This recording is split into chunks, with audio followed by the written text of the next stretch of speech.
Hello అండి. School holidays ఇచ్చేసారు కదా! నాకు బాబుకి కూడా హాలిడేస్ అనమాట. చాలా డేస్ అయింది బయటికి వెళ్ళి తిందామని హేయాన్షి అడిగితే అలా బయటికి వెళ్ళాం.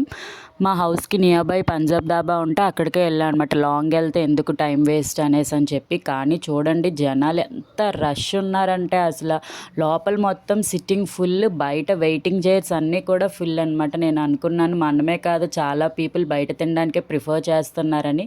అలా కొద్దిసేపు వెయిట్ చేస్తే ఇక్కడ వీడియోస్ అవి క్యాప్చర్ చేసినప్పుడు ఒక వాల్ పెయింట్ ఉందండి. మొత్తం వైజాగ్‌లో ఉన్న ప్లేసెస్ అన్నీ కూడా చాలా డీటెయిల్‌గా అందులో అరేంజ్ చేశారనమాట. ఇంకా కొద్దిసేపు నేను హేయాన్షి అలా ఆడుకున్నాం అనమాట. చాలా more than half an hour మేము వెయిట్ చేసాం. కానీ ఎన్నిసార్లు ఎళ్లి అడిగినా ఇంకా ప్లేస్ లేదని చెప్పడంతో మేము ఆ ప్లేస్ నుంచి ఇంకో ప్లేస్‌కి మూవ్ అయిపోయాం. సో, ఈటర్ స్టాప్‌కి అయితే మేము వచ్చేసామనమాట. స్టార్టర్ కింద మలాయ్ చికెన్ అయితే ఆర్డర్ చేసాం. మెయిన్ కోర్స్ కింద అయితే special chicken fried rice order చేసామనమాట. ఆ ఈటర్ స్టాప్‌లో లోపల యాంబియన్స్ ఉందండి. మొత్తం రెట్రో థీమ్‌లో భలే ఉందండి. మొత్తం మూవీస్, పోస్చర్స్, అక్కడ స్కూటర్స్ కానీ, అక్కడున్న ఎక్విప్‌మెంట్ అంతా కూడా అదొక స్పెషల్ ఫీల్ ఇస్తుందనమాట. For the first time Heyansh తన హ్యాండ్‌తో తను తినడం అనమాట. యాజ్ ఎ మదర్‌గా మన పిల్లలు వాళ్ళ చేత్తో వాళ్ళు తింటే మనకెంత హ్యాపీనెస్ ఇస్తుంది కదండీ! నాకు కూడా అది చూసి చాలా హ్యాపీ అనిపించింది. మీరు సండే ఏం చేశారో కామెంట్ చేయండి.